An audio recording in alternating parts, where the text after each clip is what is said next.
will be shut off on the day that we have mastered ourselves, the day we can prove we no longer need it. And that day of transformation, I have it on good authority, is close at hand. Local Civil Protection Team, report status.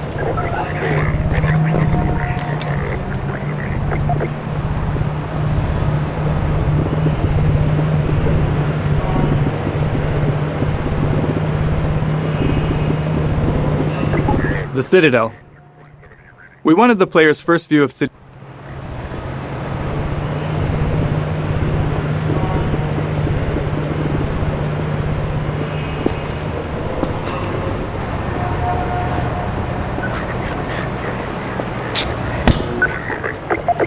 Let me read it.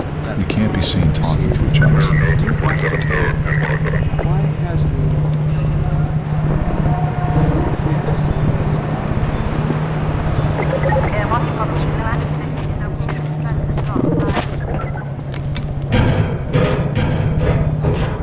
question touches on one of the basic biological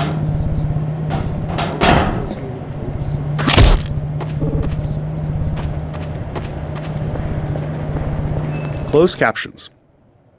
During Half-Life 2 development, we were approached by folks interested in accessibility who encouraged us to go beyond the subtitle system we had built for Half-Life 1. They requested a full-featured closed captioning system to capture all game sounds, not just dialogue. This turned out to be a much tougher challenge than expected. Half-Life 2 produced a wide variety of sounds, and categorizing them for captions was crucial. Prioritization was also key. Dialogue needed to stand out, and it had to be clear who was speaking. Ambient sounds, like distant combat, were important for setting the mood in some levels, but less so if there was an enemy shooting nearby. Our level designers also often reuse sounds in different contexts, so sound might require captioning in one area, but not in another. Ultimately, every sound in the game ended up with its own caption data, formatted almost like a small version of HTML, giving us control over the visual style of each caption. As with the audio files, the caption data was too large to keep in memory, so we built an asynchronous caching system to handle it efficiently.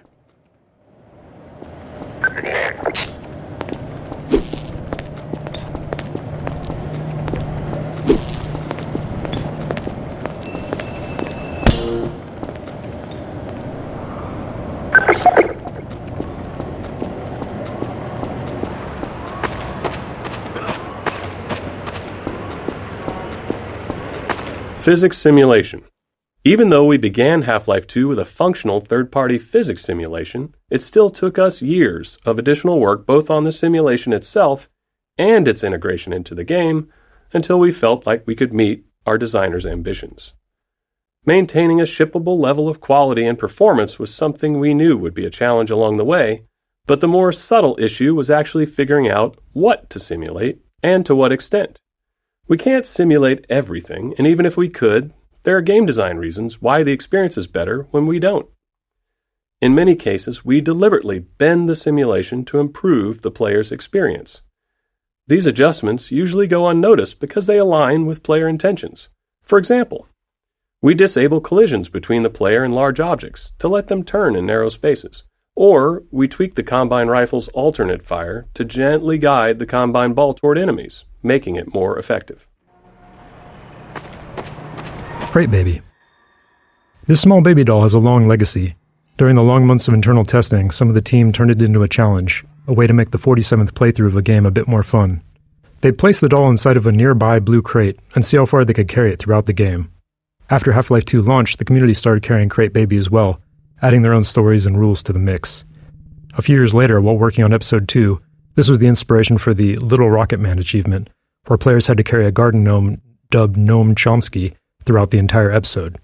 Chomsky even made a comeback for Left 4 Dead 2 in the Garden Gnome achievement, where players had to carry him through the Dark Carnival campaign. These kind of interactions with players are some of the most rewarding parts of game development. We design games with theories in mind, but you never really know where things are going until players get their hands on it. Physics Simulation 2. Areas where game design or other constraints impacted the physical simulation often required extra tuning to keep the simulation from blowing up. As an example, early on we experimented with increasing the simulation on the player entity which is to say, make player movement much more a part of the physical simulation of the world. We knew this might make movement feel less precise, but hoped it could lead to some novel experiences. However, after tuning the movement to match the less simulated version, we hit a major problem. The physical force needed for the player to move at their usual speed was so high that simply running into other simulated objects could result in death from the impact. We iterated on it, but ultimately couldn't find a solution we liked and reverted to the less simulated movement. However, this wasn't exactly the easier path. It introduced new challenges with how the less simulated player interacted with the more simulated objects in the game. But it did allow us to deliver the precise movement experience we wanted. Playground. When we discussed ways to highlight our physics simulation around the city environment, a playground felt like the natural fit. And for players paying attention to Dr. Breen, it's also a reminder of the cost of humanity's surrender to the Combine. We chose a few Playground. When we discussed ways to highlight our physics simulation around the city environment, a playground felt like the natural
Materials and shaders. Half-Life 2 came out in the midst of a significant shift in 3D graphics, where the industry moved from textures to materials and shaders. In Half-Life 1, every surface had a texture, essentially an image wrapped onto the polygons of the surface. But by Half-Life 2, just 5 years later, every surface had both a material and a shader.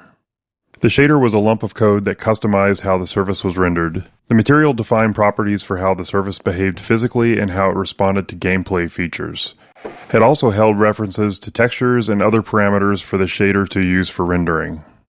As a result, artists and designers had much more control over how things looked and behaved. However, this came with a trade-off. Half-Life 1 could run on a computer with only a CPU, but Half-Life 2 required a GPU because the computations needed for materials and shaders were specifically designed for GPU hardware. The refracting glass door here is a clear example of a custom shader, but every surface in the scene is actually running a shader of some kind. Consider the fact that for the first time ever, as a species, immortality is in our reach. This simple fact has far-reaching implications and requires radical thinking. Cube maps. With the addition of materials and shaders, we needed a solution for reflective surfaces like glass and steel. These surfaces had to know what to reflect, but in 2003 we couldn't do any of that rendering in real time, so we developed the cube map system for pre-computed reflections. A cube map is a set of 6 images on the inside of a cube, capturing the environment in every direction, like a panoramic photo that surrounds you on all sides. Level designers placed invisible marker entities throughout the levels, and during map compilation, we generate a cube map at each marker. Then, during gameplay, when rendering a reflective surface, we locate the nearest pre-computed cube map to create the reflection. Inextricably bound to unreasoning impulses, and today we clearly see its true nature. Was that you knocking? Has just become I didn't even know we still had a door. irrelevance. Field of view. In Half-Life 1, we used a 90-degree field of view, or FOV, which was fairly standard for first-person shooters at the time. But during Half-Life 2's development, we grew unhappy with it. With our game's focus on characters, we'd put extensive effort into detailed facial and body animations, but the 90-degree FOV just didn't allow players to get close enough to fully appreciate that detail. So we began experimenting with a tighter FOV and ultimately landed on 75 degrees. It took some adjustment for both us and players, and it required an additional FOV for view models, which are the player's weapon, held at the bottom of the screen. Their models were originally built with 90 degrees in mind, so they looked distorted at 75. But this change succeeded in doing what we wanted, putting our characters front and center in the game.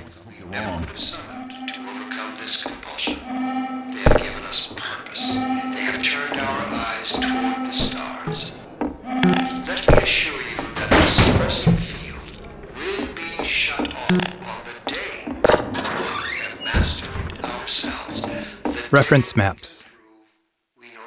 As our characters grew more lifelike between Half-Life 1 and Half-Life 2, we wanted the game world to feel equally realistic. In Half-Life 1, the limitations of first-person games often made it easier to lean on stylized or abstracted environments. But with Half-Life 2, we set out to create a setting that felt grounded in reality, which meant focusing on a lot of small details we hadn't before. One of our main steps was creating reference maps to standardize how we'd map real-world proportions into the game. These maps establish details like wall and door dimensions, doorknob heights, interior lighting, furniture scale, and the general scale of common objects. We created standardized textures for level designers, complete with scale and lighting values. The layouts would be consistent from the start. Besides setting up the physical world, these reference maps defined how the player would move through it, how high they could jump, how low they could duck, and the size of spaces like vents. Using these maps as foundation, we were able to keep our world geometry consistent and ensure realistically sized spaces across the game. Will they ever deactivate the suppression field and let us breed again? Allow me to address the anxieties of my concerns, rather than try to answer every possible question you might have left unvoiced. First, I can't take it anymore. consider the fact that for the first time What are we going to do? as a species, immortality is in our reach. This simple When is it fact all going has to far-reaching end? implications. It requires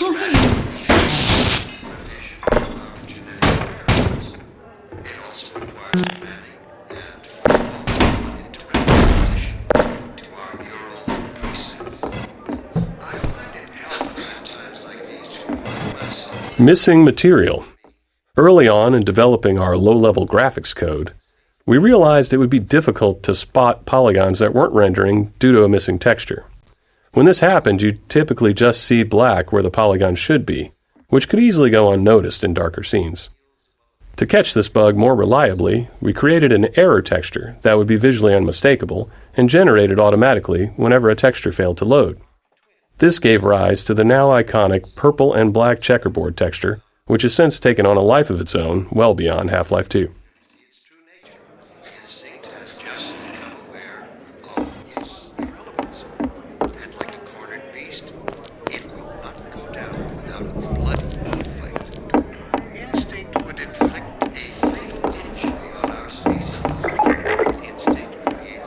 Attention, residents.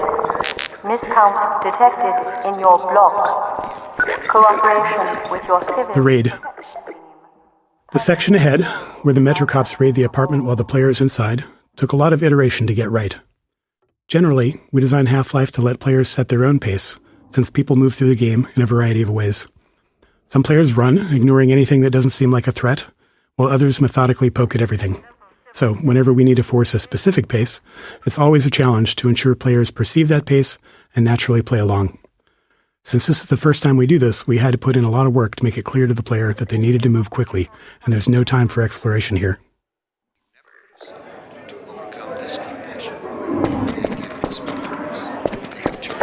Intercede, 3, inject.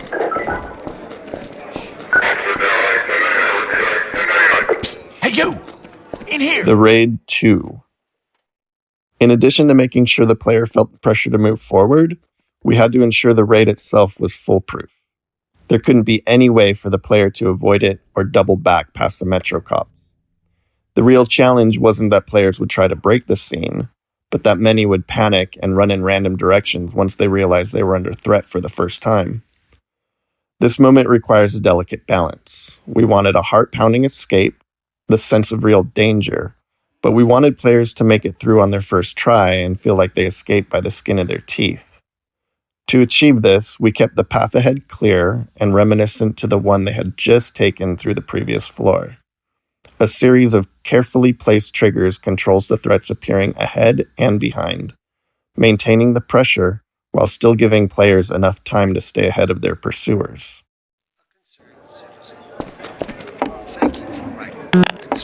Head for the roof! There's no time to lose!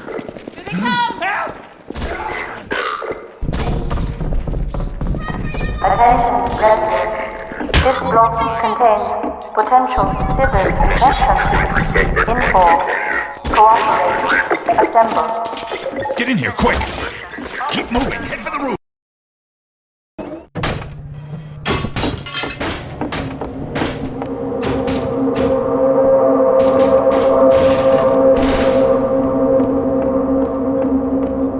Health and no HUD. The rooftop chase sequence posed a unique design challenge. We didn't want it to be a true gameplay obstacle, and our best case was for players to make it through on their first try. But we still wanted to create the sense of real danger, where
Playtesting Anecdote 2. In the upcoming section, we needed the player to be knocked down so Alex could save them. With limited time and resources, we simplified the encounter as much as possible, reusing existing systems and letting it play out like a normal combat sequence, with a custom event triggered when the player died. After a few playtests to fine-tune the timing, we moved on. But as we got close to shipping, we encountered a problem with a playtester who quick-saved constantly and immediately hit quick-load whenever they thought they'd failed. When a Metro Cop hit them, they quick-loaded before Alex could step in, repeating this more than 10 times before we asked them to stop. At this stage of development, in the final bug-fixing phase, we had to limit ourselves to fixing only game-breaking issues, since even small changes could risk breaking something more important. Knowing this was a rare edge case, because most players had no trouble, we made a few conservative changes.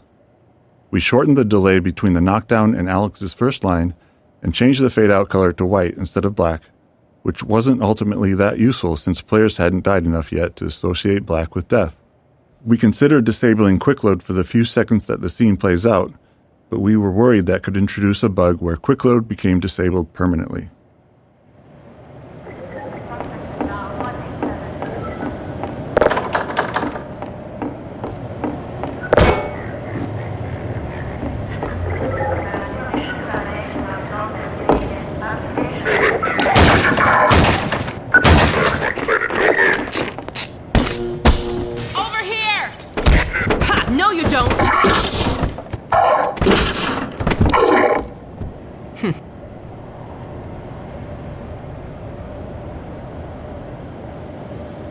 Dr. Freeman, I presume. You better hurry. The Combine can be slow to wake, but once they're up, you don't want to get in their way. Dr. Kleiner said you'd be coming this way. I don't think it occurred to him that you might not have a map. Alex. Nailing Alex's design was a big challenge. We wanted the player to both respect and care for her. Saving Eli was a key player goal midway through the game, and we knew that getting players to care about that goal would be easier if they also cared about Alex and her relationship with her father. We intentionally designed, wrote dialogue, and cast a voice actor for Alex to be savvy, capable, and relatable within the Combine-controlled world, while also making her attractive and charismatic. We aimed to avoid the objectification, exaggeration, and hypersexuality that many games of the 2000s featured, as we felt that would undermine our goals for her character.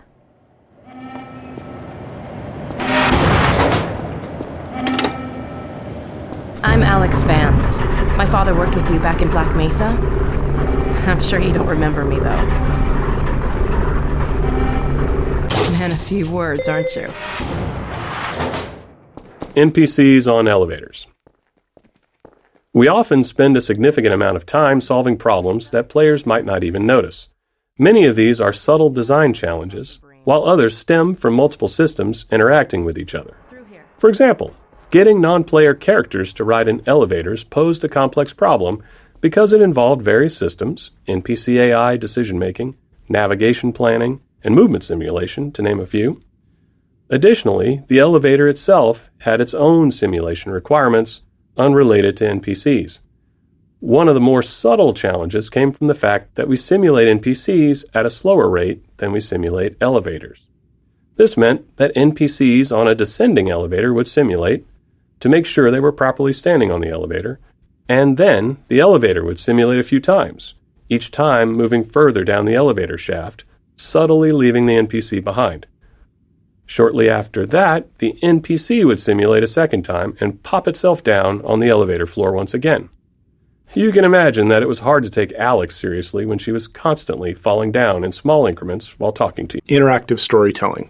When we started on Half-Life 2, storytelling in games was generally either high fidelity and linear or low fidelity and interactive. We knew players had seen high-quality storytelling in games, but they'd never been placed right in the middle of it, able to watch it unfold around them, interact with it, and examine any part closely. While that goal excited us, we didn't yet know how it would work or what kind of technology we'd need to make it happen. We had built a variety of storytelling technology in Half-Life 1, but it was mostly presented in front of the player and lacked the interactivity and fidelity we were aiming for. So Kleiner's lab became the section of the game we used as a testbed to figure out how our interactive storytelling would actually function. This way, Gordon.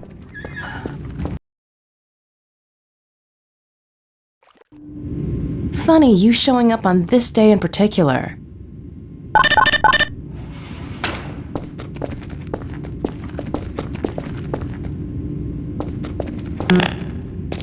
We've been helping people escape the city on foot. It's a dangerous route to my father's lab, through the old canals. Today, we're finally on the verge of having a better way. Kleiner's lab. Kleiner's lab was the first piece of storytelling we worked on, and the one that took the longest to figure out. In addition to its role in launching the player into the game, it eventually became the unifying vision for the development team in terms of storytelling. As we began building our characters and narrative delivery around the player, many questions arose, all of which felt like major risks for the game. Would players be able to extract the important information from the scene? Could we get them to care about these characters? How would we support players with varying levels of investment in the story? How costly would it be to produce a scene like this? And how many more would we need? These and many more were questions we couldn't answer until we'd built enough of the scene and tested it with a lot of playtesters. Frustratingly, unlike many other problems we face, these weren't questions we could confidently answer until we had done significant work. We can often test gameplay ideas with low-fidelity prototypes, But if a player isn't invested in our storytelling when the characters are just gray blocks, how confident can we be that they'll care once the characters are fully realized? Choreography. The system we built and iterated on to deliver Half-Life 2's storytelling was internally called Choreo, short for choreography. Early on, we found it useful to imagine we were writing a play where one of the actors didn't know the script. Oh, and by the way, We needed a system that could control all the other actors, moving them around the stage, delivering their performances and speaking their lines. To handle this, the other actors would need to seamlessly mix our directorial commands with dynamic responses to the player's position and behavior. Timing was clearly going to be a major challenge, as any part of the scene might need to lengthen, contract, or even pause, depending on what the player was doing. FacePoser. The primary tool we built to power the Choreo system was called FacePoser, an inaccurately named program that allowed our animators to lay out the entire structure of our scenes along a timeline. The timeline contained a series of choreo commands for the actors, along with all the necessary information for them to perform those commands. By layering these commands on the timeline, animators could easily describe how an actor might need to face one thing while talking towards another and walk to a different location, all at the same time. But the timeline wasn't a fixed linear sequence. Actors would follow their commands, but they had to respond dynamically to the world around them. An actor might take longer to move to a location if the player is in the way, or they might need to wait to deliver a line because another actor has been delayed by the player. FacePoser allowed us to rapidly iterate on scenes, trying different layouts, dialogue deliveries, and timings. This ability to quickly experiment and adjust proved critical in finding the right performances to achieve our character and narrative goals. Choreo commands. This debug visualization shows the two most common choreo commands actors receive throughout a scene, internally known as look-ats and move-tos. Actors are given targets to look at, sometimes more than one at a time, and then try to focus on the one that makes the most sense given their current state. At the same time, they might be receiving move-to commands, which tell them to move to a location and face a specific direction or object. Even these seemingly simple commands involved a lot of complexity. A scene might require an actor to talk while typing on a keyboard, all while looking at an object the player is holding. Since we couldn't predict where the player would be during playback, authoring scenes like this required us to break each element of the scene into separate pieces and layers. These could then be reassembled as needed during playback, based on the player's actions and interrupted if necessary. Oh dear, you're right. Lab interactivity. In our choreo scenes, we have the player trapped for a bit, allowing us to focus on the characters and narrative. To accommodate different players, some deeply invested in the story, others unable to stand still for more than a second, we felt like we needed a constant stream of interesting details on screen. We scattered narrative elements throughout the environment, ensuring some were interactive, essentially toys for the player to tinker with. In some cases, we embedded further storytelling into these, like the cactus mini-teleporter hinting at the upcoming teleporter failure. It was a delicate balance. Too much visual interest could distract players from the core of the scene. Ultimately, Kleiner's lab played it safe with interactivity, as it was the first major choreo scene. Later, in Eli's lab, we explored it more deeply, ensuring the characters themselves paid attention to what the players were tinkering with. Not an animal person.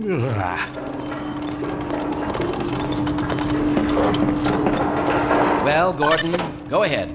Slip into your suit now. Delivery.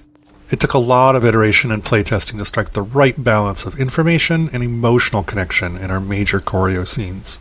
Each scene had a lot of information we needed to convey to the player, but we couldn't just have characters spouting exposition. Players would start thinking of them more as signposts than as people.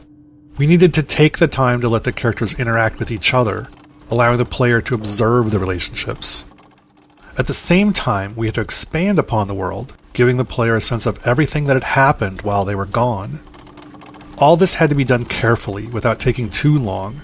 We wanted the game to work for players who were less invested in the narrative. Animation became a powerful tool in communicating the emotional connections between characters, often conveying the depth of a moment quickly without overstating it. Humor was another commonly used tool, helping to puncture a setup and disarm the player when things got a bit too heavy.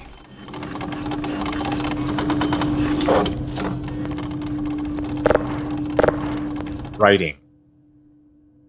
In the Half-Life 1 era, player goals in FPS games were still largely about fighting and defeating an obviously evil enemy. It was hard to get players to care about characters when they were as low fidelity as they were in Half-Life 1. With the planned improvements in character fidelity for Half-Life 2, we wanted to take a shot at making characters the driving force of the narrative. Our goal was for the player's motivations to align with those of our characters, for the player to care about these people, their hopes and fears, and to want them to succeed. With this in mind, we were able to assemble our approach to character and dialogue. We would create a set of characters who liked and cared about each other, hoping that the player would feel the same. These characters would interact in a way that felt inclusive, like a group of old friends who see the player as one of them, just someone who's been away for a while. If the characters demonstrated realistic emotional connections with each other, we believed we could build an emotional connection with the player as well. Character reactions. Figuring out what characters should react to and how was an ongoing challenge. At the core, we always want the game to respond to player input. However, any response from the game can be seen as a reward by the player. So, what characters react to and what they ignore teaches the player about the kind of input the game expects. As a result, we made sure to respond to things we wanted more of, like players tinkering with devices in the lab, and ignored behaviors we wanted less of, like players repeatedly slapping Kleiner in the face with a box over and over again. Seriously, we watched a playtester do it for 5 minutes straight.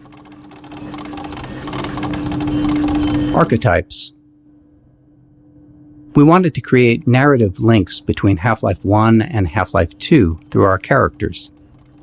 Our idea was to design individuals who felt like representations of Half-Life 1's archetypes, so that players might find them familiar, almost as though they'd met them in Half-Life 1 at some point that they couldn't quite remember.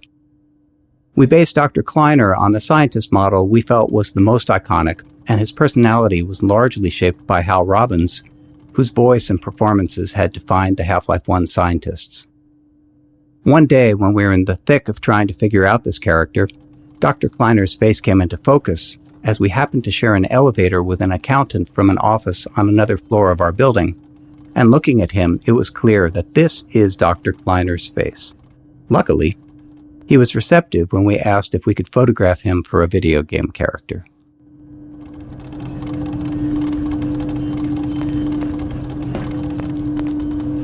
Tone.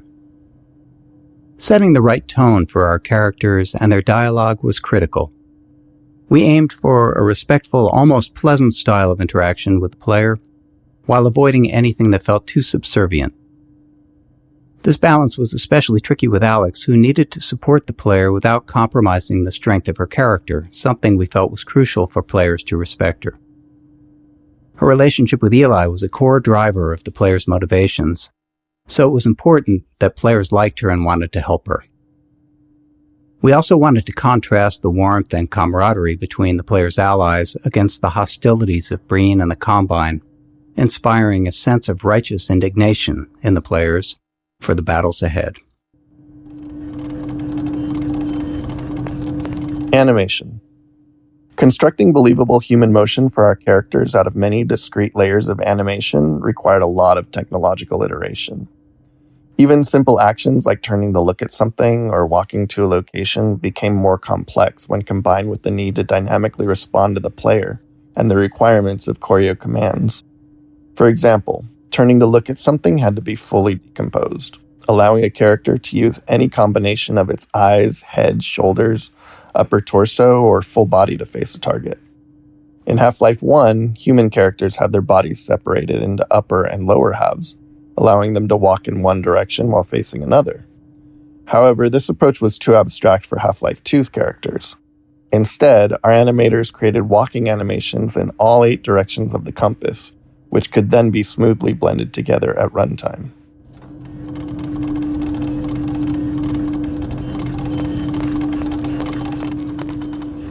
Voice actors. To create more responsive and multidimensional characters in Half-Life 2, We needed to evolve our approach to working with voice actors. While running through a script with a modicum of direction was sufficient for much of the NPC dialogue for Half-Life 1, for Half-Life 2, we decided to give the actors more of an opportunity to be involved in helping to define the characters and bring them to life. We provided much more story context to the actors, showing them the game world, the environments their characters inhabited, and the other characters they interacted with. We sought actors who could take all that information and synthesize it into their performances to elevate their characters beyond what we had imagined. We held multiple sessions with the main actors, allowing them to digest and build upon their characters over time. For scenes where characters are interacting with each other, we'd often cue an actor with performances from other actors in the scene to create a better sense of connection and flow. Though we'd arrive at the studio with a script and a plan for the recording session, we made sure that the actors felt empowered and had the space to bring their own ideas to the character and performances. Having animators attend the voiceover sessions also proved critical, as they were responsible for stitching the characters' dialogue together with physical actions and expressions to form the resulting choreo scene. Often, animators found that their plans for how a scene would play out evolved quite a bit after working with the voice actor.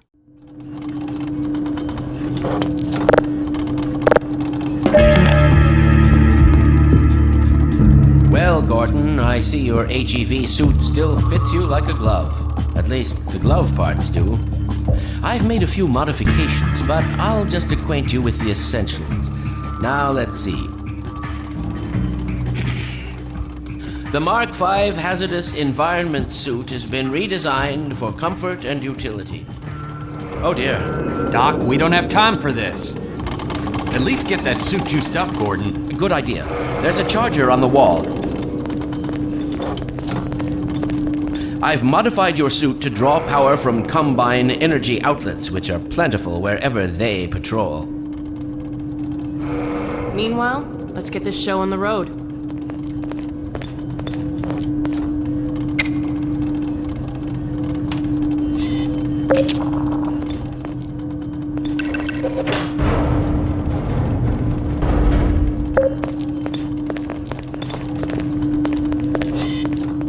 Well, come on.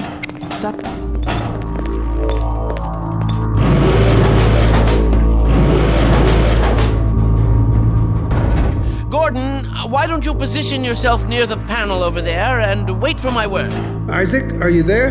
Yes, Eli. Bit of a holdup on this end. You'll never guess who found his way into our lab this morning. That's not who I think it is it? Indeed it is, and it's our intention to send him packing straight away in the company of your lovely daughter. Are you ready for us, Dad? We're all set on this end. Then let's do it. Let's see. The massless field flux should self-limit, and I've clamped the manifold parameters to C, base, and LT orbifold, Hilbert inclusive. Conditions could hardly be more ideal. That's what you said last time. Hey, yeah, about that cat. Initializing in 3, 2, 1. Oh, fiddlesticks. What now? Doctor, the plug. Dear me, you're right. Gordon, would you mind plugging us in? It's right there, Gordon.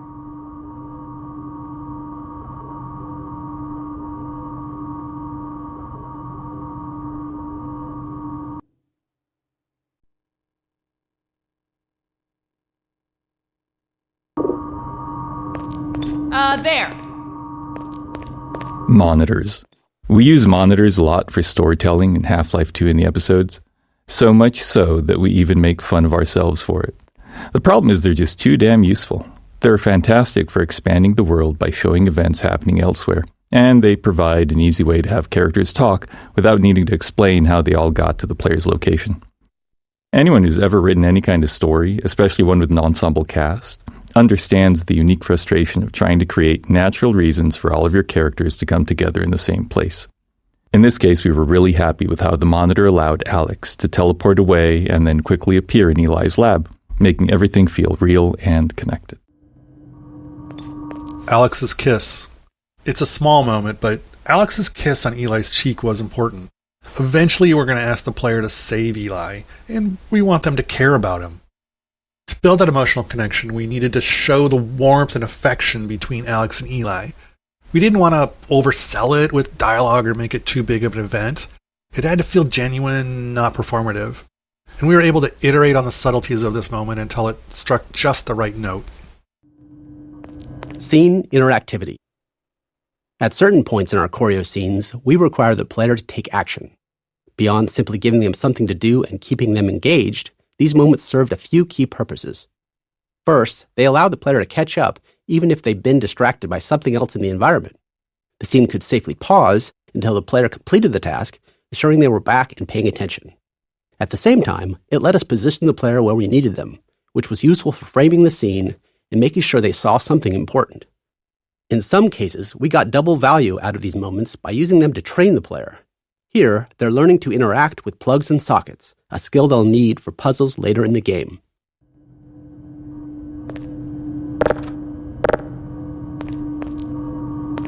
It's right there, Gordon.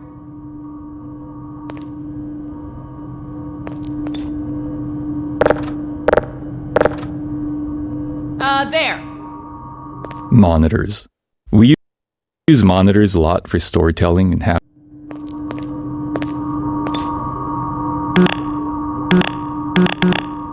That's it.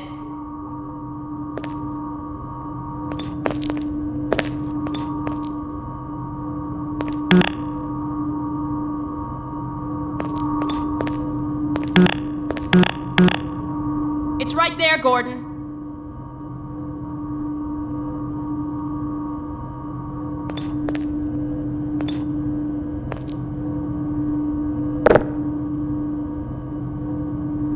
That's it. Scene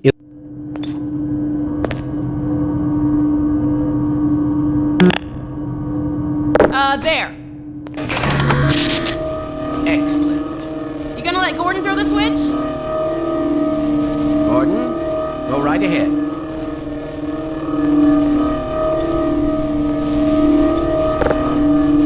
Very good. Final sequence. Commencing now. I can't look. Okay.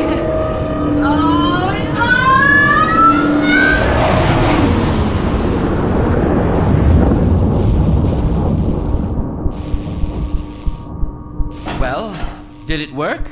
See for yourself. Hey, Doc. Thank goodness.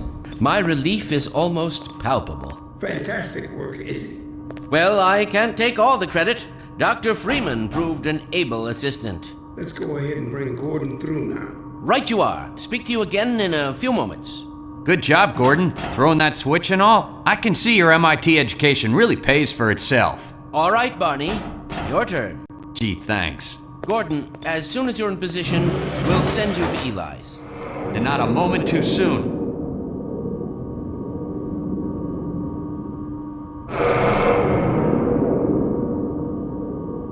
Once you're safely ensconced in the transmitter, we can begin.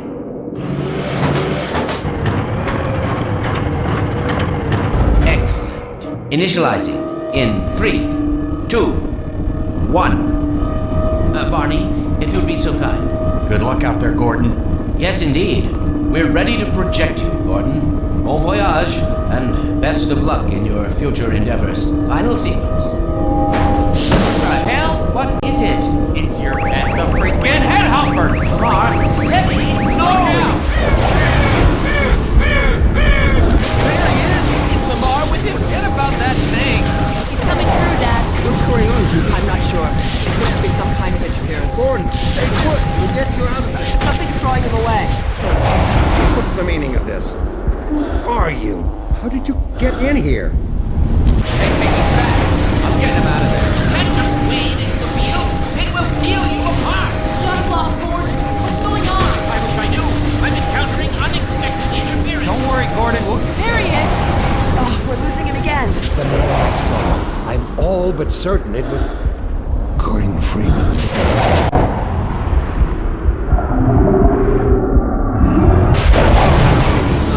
He didn't come through. Then where is he? Behind behind you. Shut it down, shut it down! Gordon, you must get out of here! Run! Get down out of sight. I'll come find you.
Phonium extraction.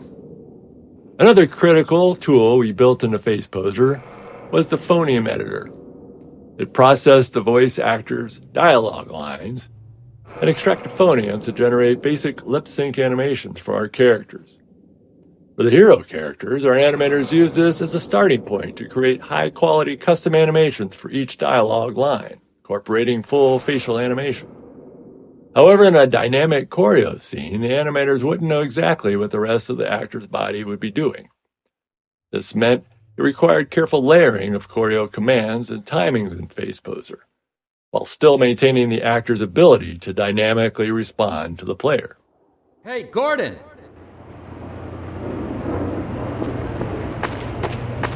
Hey, Gordon! At the time of Half-Life 2's release, most first-person shooters gave the player a gun or a melee weapon right off the bat, but we opted to start them empty-handed. Without a weapon, it was easier to train the player on the more novel ways they're able to interact with the world and introduce them to our story.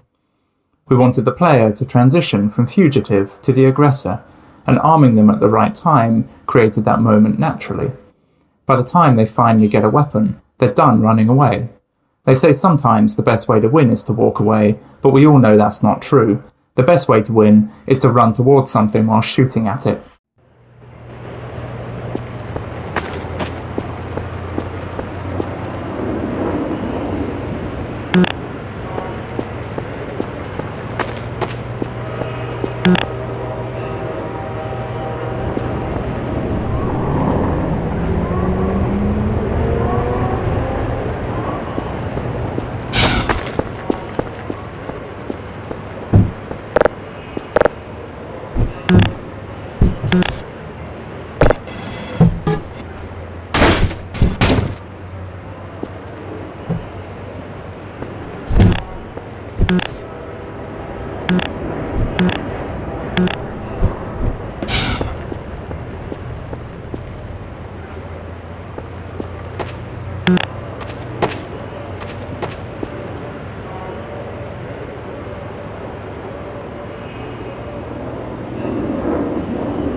Dynamic mixing. During gameplay, many sounds are playing at the same time, but some are naturally more important than others, and we need to set the volumes of the sounds relative to each other to ensure that the important ones stand out. In a movie, this sound mixing is done as a post-process, but in a game, it happens real-time, responding to the player's actions, so we can't predict ahead of time which sounds will play simultaneously. To handle this, all the sounds are grouped into types and tagged with priorities. Then during gameplay, the audio system monitors all the active sounds and lowers the volume of sounds in a group if a higher priority sound is playing. And this mixing is adjustable. If the gunshots need to be loud in one scene, we can make them higher priority there. If a specific line of dialogue needs to be heard clearly, it can then force all the other sounds to drop in volume. And we do the same thing with music. It's a subtle but very critical system, and it just prevents the soundscape from becoming too cluttered.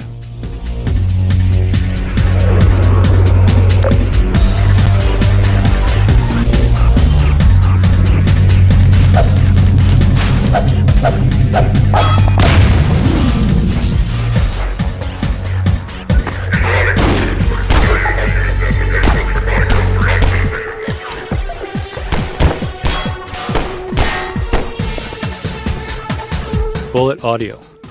If there's one thing we're sure of, it's that a lot of bullets will fly past a player throughout the game. So we spent a bunch of time trying to perfect the audio treatment for it. Unfortunately, bullets in the game are essentially instantaneous, so we can't just attach a sound to them and rely on the movement for positioning. So after some experimentation, we landed on this solution. By figuring out the closest point on the bullet's trajectory to the player's ear, we calculate the exact time and position the bullet would conceptually pass them. We then play two different sounds at that point to fake a Doppler effect, one for the bullet's approach and one for its departure. And we delay the departure sound based on the calculated time the bullet passed by.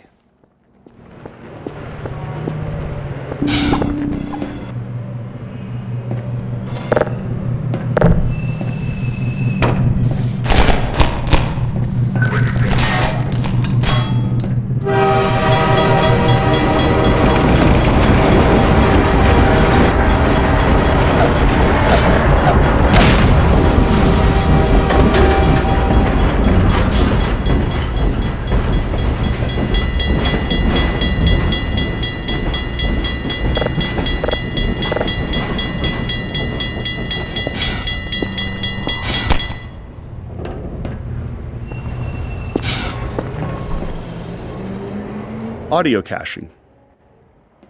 Another problem we ran into was the sheer amount of audio in the game. With all the gameplay sounds, music, and dialogue, we had too much audio to be able to store it all in memory. Memory was at a premium in 2003. But as you can imagine, we need to be able to play sounds immediately, especially if they're gameplay related. So we built an audio cache, which stored only the first 125 milliseconds of every audio file and kept that in memory. That 125 millisecond time was our best guess for how long it would take us to be able to stream an audio file in from disk. Then, whenever a sound was played in-game, we'd play the start of it from our audio cache while simultaneously kicking off a load of the full audio file from disk. By the time our cache start ended, we'd have the file loaded and could continue playing the rest of the sound. There were some other minor features, like keeping recent sounds fully in memory so that high-traffic ones didn't need to be loaded constantly. In today's engines, all kinds of assets, beyond just sounds, typically use the same kind of strategy.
Lost biosignal for protection team unit Victor 6.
Physics sound.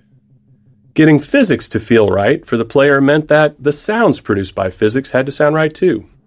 As humans, we're all used to how objects and materials sound during various interactions, even if it's not something we actively notice.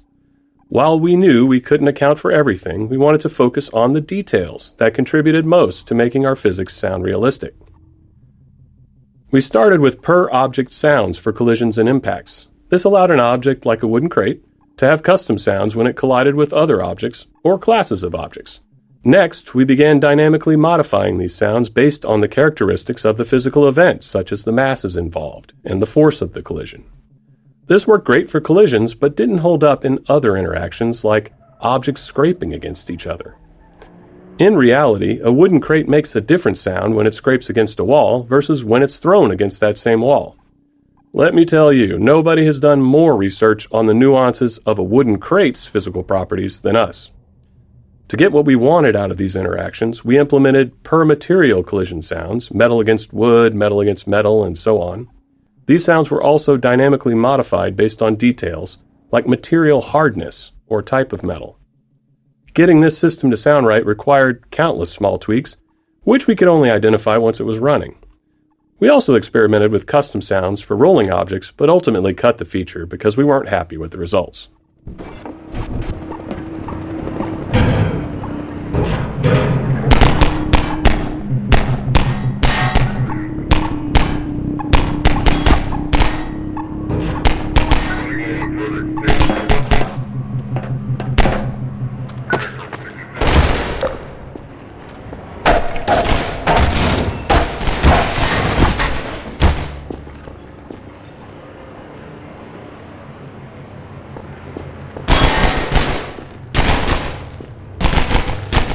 Automating DSP.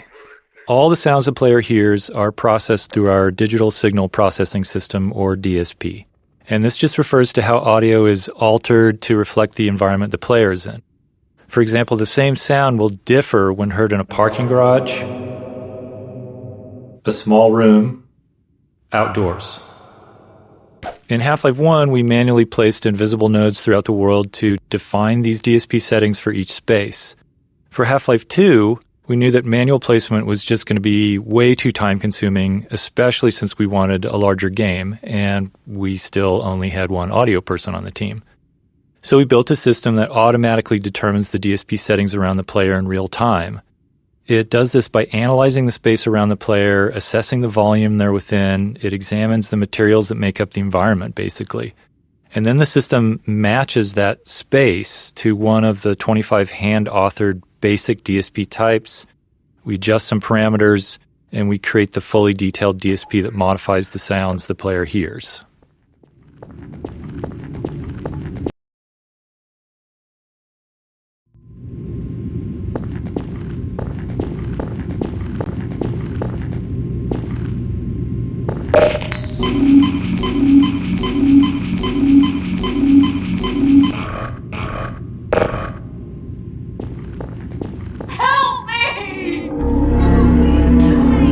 Metro Cop Scene.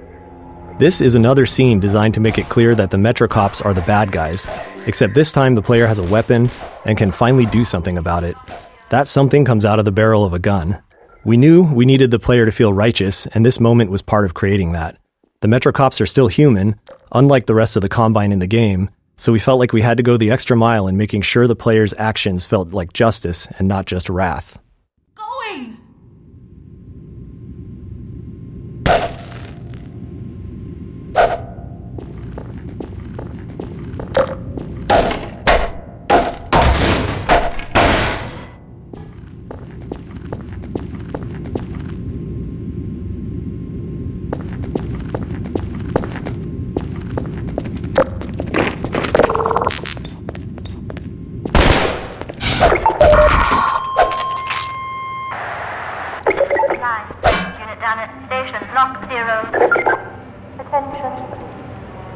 Unidentified person of interest. Confirm your civil status with local protection immediately. Staircase. There are situations throughout the game that stem from simple and quite straightforward design goals, and this staircase features two of them. The first was to frame the Citadel as it awakened, showing the player they stirred up the hive. The second was to showcase our ragdoll system. While it's standard now, in 2004 it was still a novelty to see bodies tumble realistically, and stairs provided a perfect stage to make that happen.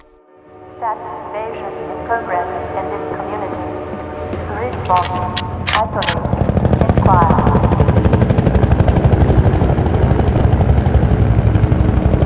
City 17 awakens.